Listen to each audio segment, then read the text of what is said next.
Assalamualaikum warahmatullahi wabarakatuh. Perkenalkan, nama saya Regina Sekar Luftan-Nugraini dari program studi Agribisnis.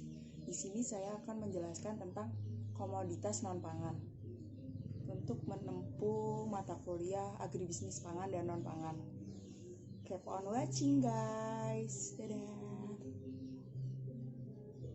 Nah, di sini saya akan menjelaskan tentang komoditas non-pangan. Masih banyak yang mengartikan pertanian dalam arti sempit, yang dimana diartikan sebagai proses budidaya tanaman untuk pangan saja. Namun, dengan perkembangan pengetahuan pertanian, telah diartikan dalam pembudidayaan makhluk non-tanaman seperti ikan, ternak, dan tanaman yang bukan untuk dimakan. Tanaman pertanian non-pangan merupakan tanaman pertanian yang dimanfaatkan selain untuk bahan pangan, baik manusia ataupun pakan ternak. Cakupan tanaman pertanian non-pangan cukup luas. Contohnya, tanaman pangan bisa saja dibudidayakan sebagai tanaman non-pangan. Misalnya, gandum yang dipanen muda untuk dijadikan bahan pembuat atap. Tanaman pangan sebagai supply sektor.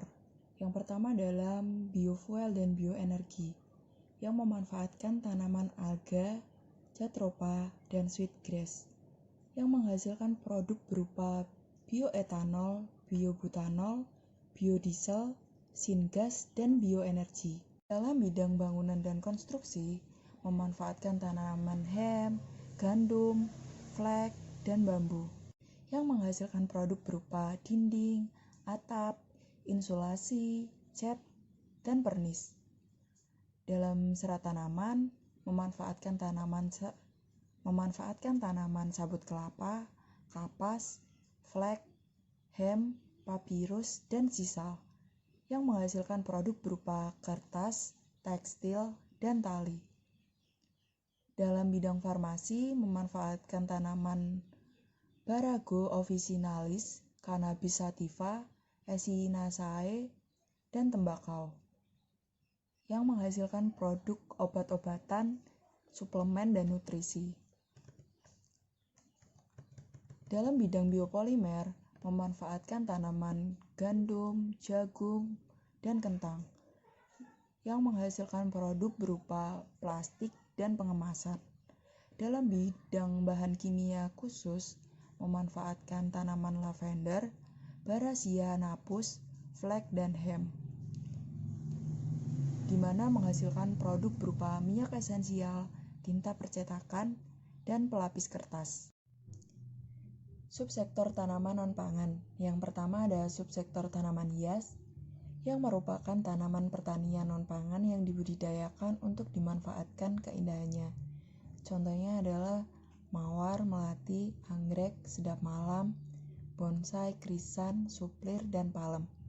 Yang kedua ada subsektor tanaman perkebunan, yang merupakan tanaman pertanian pangan dan non-pangan yang dibudidayakan untuk dimanfaatkan sebagai bahan non-pangan, seperti bahan industri, obat, dan kosmetik.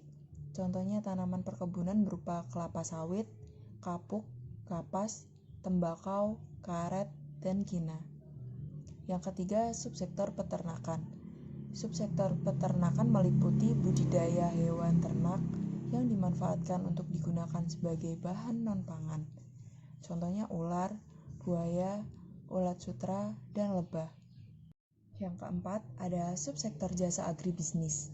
Subsektor jasa agribisnis berupa jasa pertanian seperti pengolahan lahan, pemupukan, penanaman bibit, pengendalian jasa pengganggu, pemanenan, pengolahan pasca panen, serta jasa peternakan meliputi pelayanan kesehatan hewan, pengecekan ternak, penetasan telur, pencukuran bulu ternak, dan jasa perikanan seperti kegiatan pemanenan, pemberian es, dan pengepakan.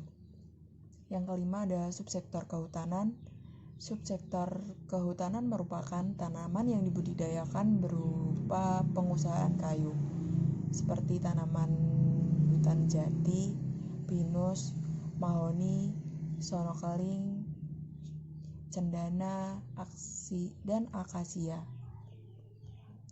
Yang keenam ada subsektor agrowisata yang merupakan agrowisata budidaya berupa tanaman, peternakan, perikanan yang memanfaatkan keindahan sebagai tujuan wisata, di mana biasanya berupa hutan wisata, taman wisata, dan taman hutan raya.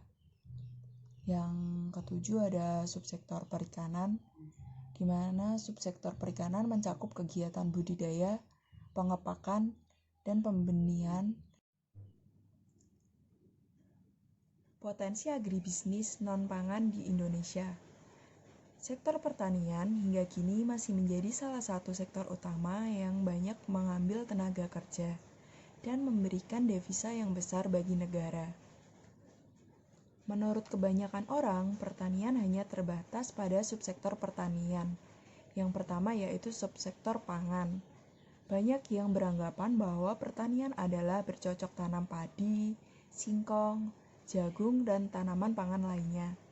Jika kita cermati subsektor pertanian yang lain, maka kita seharusnya bisa mandiri menopang subsektor pertanian yang dianggap paling utama tersebut.